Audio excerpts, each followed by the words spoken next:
అదరగొట్టే కారం రంగు రుచి ఆచి కారం పొడి. గూగుల్ వైజాగ్ ఏఐ హబ్ ఇప్పుడు ఇవే పదాలు ట్రెండింగ్. $15 బిలియన్ పెట్టుబడితో వైజాగ్ లో ఏఐ హబ్ ను ఏర్పాటు చేయబోతుంది గూగుల్. అంతేకాదు ఓ డేటా సెంటర్, అది కూడా గిగావాట్ సామర్థ్యంతో.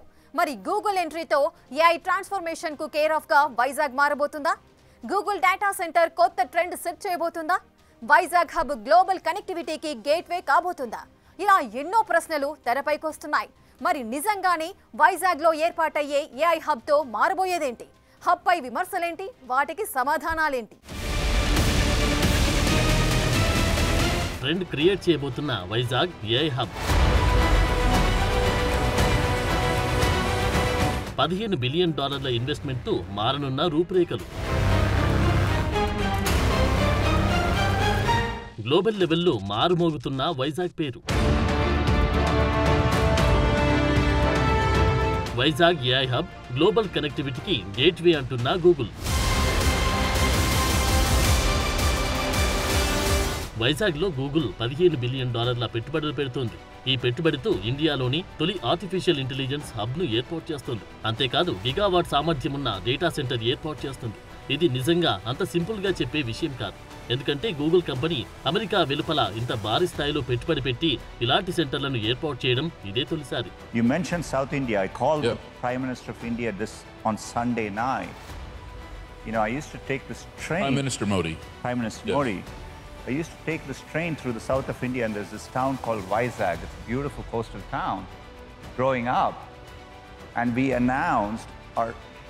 Yeah, there you go.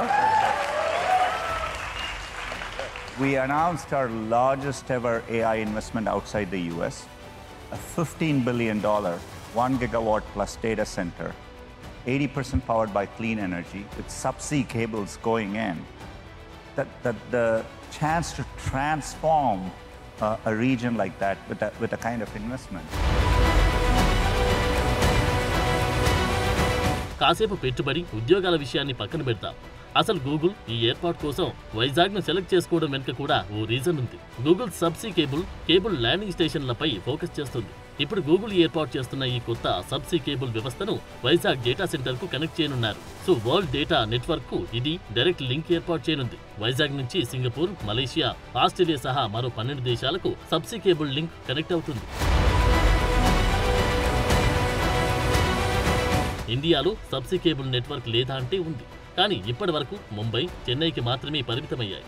ఇప్పుడు గూగుల్ ఏర్పాటు చేసే 1 గిగావాట్ డేటా సెంటర్లో ప్రాసెస్ అయిన డేటా మొత్తం ఈ సబ్సీ కేబుల్ ద్వారానే ప్రపంచానికి కనెక్ట్ అవుతుంది. ఇక సెకండ్ ఏఐ హబ్. ప్రస్తుతం నడుస్తుంది ఏఐ యుగం. ఈ ఏఐ పర్ఫెక్ట్ గా ఫంక్షన్ అవ్వాలంటే ఇందులో మరింత టెక్నాలజీ రావాల్సిన అవసరం ఉంది. స్ట్రాంగ్ కనెక్టివిటీ, క్లౌడ్ సేవలు, జెమినీ వంటి ఏఐ మోడల్స్ డెవలప్ చేసేందుకు ఇప్పుడు Vizag AI hub care of కానుంది. ఎందుకంటే ఈ data centre AI machine learning models కి ట్రైనింగ్ ఇవ్వడానికి అవసరమైన టెన్సర్ ప్రాసెసింగ్ యూనిట్స్, సింపుల్ గా చెప్పాలంటే భారీ కంప్యూటింగ్ శక్తిని కలిగి ఉంటాయి. ఇప్పుడు వైజాగ్ లో ఇలాంటి డేటా సెంటర్ ని ఏర్పాటు చేస్తుంది గూగుల్. ఈ టీపీయూలు ఇండియా ఏఐలో కీ రోల్ ప్లే చేయడం పక్కాగా చెప్పాల్సిందే. అంతేకాదు వీటిని బేస్ చేసుకుని ఎడ్జ్ డేటా సెంటర్ గా కూడా పనిచేస్తుంది ఈ హబ్. సో గూగుల్ ఓ AI hub, data center, sea cable landing station ఇలా మూడింటిని ఏర్పాటు చేస్తుంది. దీనికోసం $15 బిలియన్ ఖర్చు చేస్తుంది. వీటన్నిటి కోసం వైజాగ్ ని చూస్ చేసుకుంది. ఇప్పుడు డేటా సెంటర్ విషయానికి వద్దాం. 1 గిగావాట్ సామర్థ్యం ఉన్న డేటా సెంటర్ అంటే చాలా మందికి ఇంకా సరిగా అర్థం కాలేదని అనిపిస్తోంది. ఎందుకంటే ఈ డేటా సెంటర్ 1000 మెగావాట్ల విద్యుత్ని ఉపయోగించుకునే డేటా సెంటర్ అనే అర్థం. అంటే ఇంత భారీ స్థాయిలో విద్యుత్ని ఉపయోగించుకుంటుంది అంటే లక్షల సంఖ్యలో సర్వర్లు, స్టోరేజ్ సెంటర్లు, నెట్వర్క్ పరికరాలు ఉంటాయని అర్థం. ఇక్కడ 1 గిగావాట్ అనేది డేటా సెంటర్ ఎంత పెద్దది అని సూచించడానికి ఉపయోగిస్తున్నాం. ఈ డేటా సెంటర్ వినియోగంలోకి వస్తే ఒకేసారి బిలియన్ల మంది కస్టమర్లు డేటా, అప్లికేషన్లు ప్రాసెస్ చేసే సామర్థ్యం ఉంటుంది. ప్రస్తుతం ఇండియాలో 1.4 గిగావాట్ల డేటా సెంటర్లు ఉన్నాయి. ఇప్పుడు వైజాగ్ లోని 1 గిగావాట్ డేటా సెంటర్ ను ఏర్పాటు చేయబోతుంది గూగుల్. అంటే ప్రస్తుతం ఉన్న డేటా సెంటర్లకు ఈక్వల్ గా వైజాగ్ డేటా సెంటర్ ఉండబోతుంది. అంతేకాదు 2030 నాటికి ఇండియాలో 4 గిగావాట్ల డేటా సెంటర్లు ఏర్పాటవుతాయనేది ఓ అంచనా. సో అలా చూసుకున్న ఒక వైజాగ్ షేరే అందులో 25% ఉంటుంది. మరి గిగావాట్ విద్యుత్ అంటే చిన్న విషయం కాదు. కానీ ఇక్కడ గూగుల్ ఓ విషయం క్లారిటీ ఇచ్చింది. ఇందులో 80% క్లీన్ ఎనర్జీని ఉపయోగిస్తారు.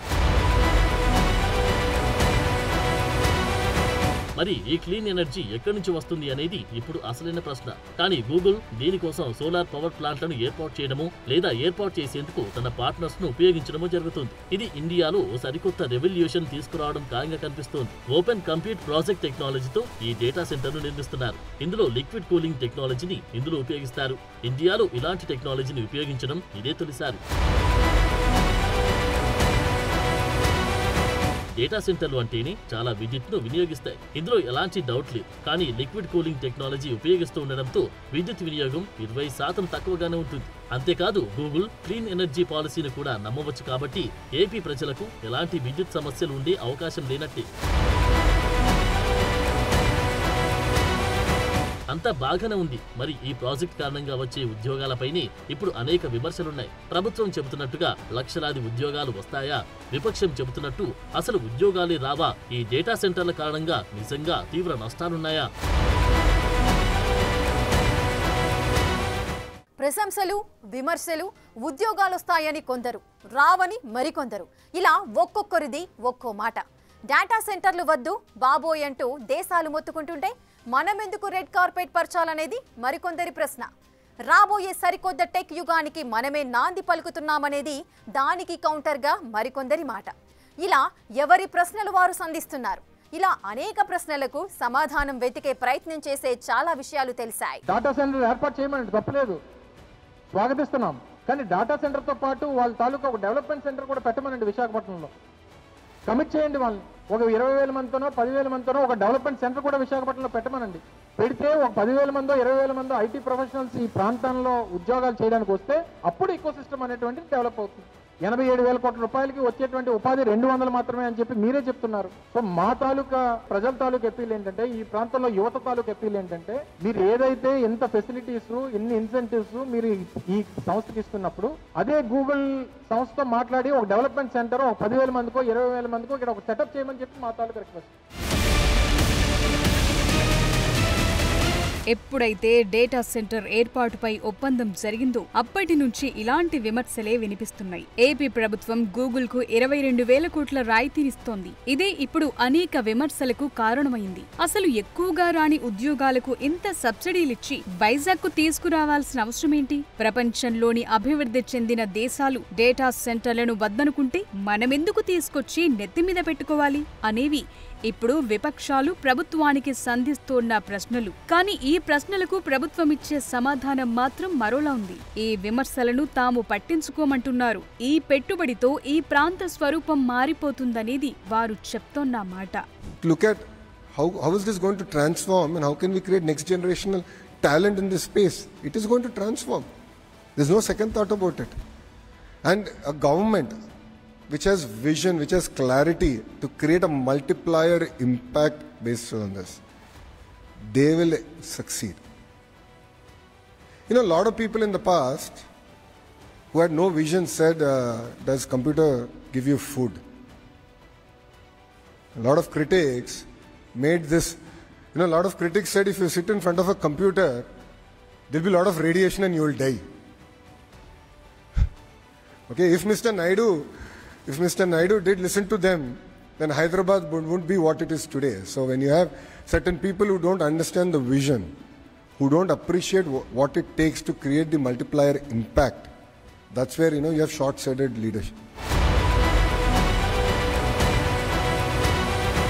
ఈ ఉద్యోగాల కల్పన విషయంలో మాత్రం అనేక వాదనలున్నాయి. కొంతమంది లక్షల్లో ఉద్యోగాలొస్తాయి, మరికొంతమంది ఆ సంఖ్య 100లో ఉంటుంది అంటూ డైలాగ్ వార్ మొదలుపెట్టారు. కానీ ఇక్కడ అర్థం చేసుకోవాల్సిన కొన్ని అంశాలున్నాయి. 1 గిగావాట్ సామర్థ్యమున్న డేటా సెంటర్ అంటే చాలా పెద్దది.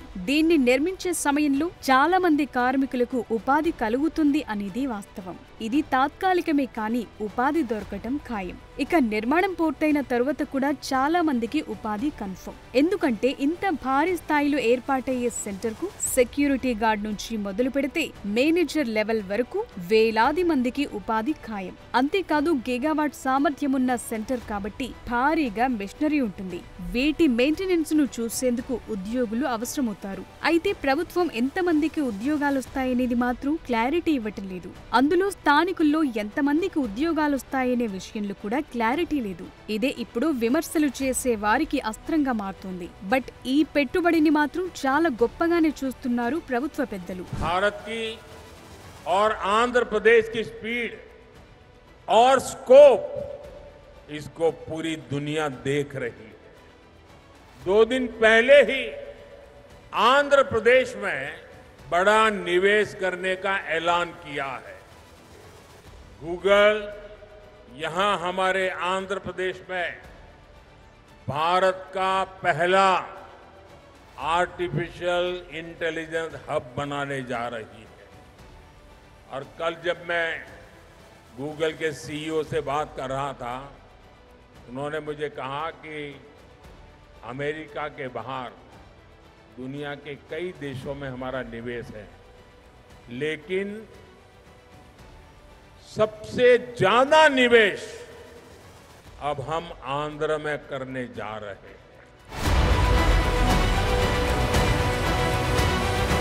ఇక్కడ మరో విషయం గుర్తు చేసుకోవాలి. అదేంటంటే ఇది కేవలం డేటా సెంటర్ మాత్రమే కాదు, సబ్సీ కేబుల్ ల్యాండింగ్ స్టేషన్ కూడా అని. అంటే ఈ కేబుల్ మెయింటెనెన్స్ కూడా ఉంటుంది. అదే సమయంలో ఏఐ హబ్ కాబట్టి చాలా మంది టెక్ నిపుణులు వైజాగ్ లో ల్యాండ్ కావాల్సిందే అంటున్నారు. నిన్న గూగుల్ పెట్టుబడులు $15 బిలియన్ ఆంధ్రప్రదేశ్కి వచ్చిందంటే, వైజాగ్ వచ్చిందంటే వారికి ఒక నమ్మకం.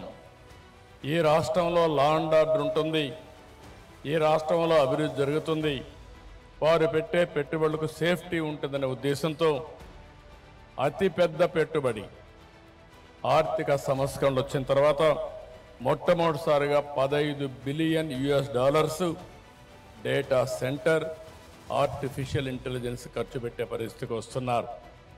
ఇది ప్రపంచానికి ఒక హబ్బుగా తయారవుతుంది. ఒకప్పుడు హైదరాబాద్లో హైటెక్ సిటీ, ఐటీతో ప్రారంభించిన నేను ఈరోజు ఆర్టిఫిషియల్ ఇంటెలిజెన్స్, అదే మరిగా డేటా సెంటర్తో గూగుల్తో విశాఖపట్నం ముందుకు పోయే పరిస్థితి వచ్చింది. గూగుల్ లాంటి సంస్థ వైజాగ్కు వచ్చి ఇంత భారీ స్థాయిలో పెట్టుబడి పెట్టడం అనేది నిజంగా చాలా గొప్ప విషయమే. కానీ ఈ విషయంలో ప్రభుత్వం ప్రజలకు మరింత క్లారిటీ ఇవ్వాల్సిన అవసరం ఎంతైనా ఉంది. గూగుల్ బ్రాండ్ ఇప్పుడు వైజాగ్ డెవలప్మెంట్ కు కేర్ ఆఫ్ గా మారనుంది. ఇందులో ఎలాంటి డౌట్ లేదు. హాస్పిటాలిటీ, టూరిజం పరుగులు పెడుతుందని, అనేక కంపెనీలు క్యూ కడతాయని చెప్తున్నారు. ఏ కంపెనీలు వస్తాయి అనే విషయంలో క్లారిటీ ఇవ్వాల్సిన అవసరం ఎంతైనా ఉంది. ఓ ఎకో సిస్టమ్ క్రియేట్ అవుతుందని చెప్తున్నారు. అదెలాగో చెప్తే గూగుల్ పెట్టుబడిని విమర్శించే వారికి కూడా సమాధానం దొరుకుతుంది. ఏదేమైనా ఒకటి మాత్రం నిజం, వైజాగ్ లో గూగుల్ పెట్టుబడి అనేది కేవలం ఈ డేటా సెంటర్ కు మాత్రమే సంబంధించింది కాదు. ఇప్పటికే వైజాగ్ పేరు వరల్డ్ వైడ్ గా ప్రమోట్ అవుతోంది. ఈ ప్రమోషన్ అనేక పెట్టుబడులను వైజాగ్ రప్పించే ఓ అవకాశం ఇప్పుడు ఏపీ చేతిలో ఉంది. ఇప్పటికే ఏపీ ప్రభుత్వం ఈ పని ప్రారంభించినట్టే కనిపిస్తోంది.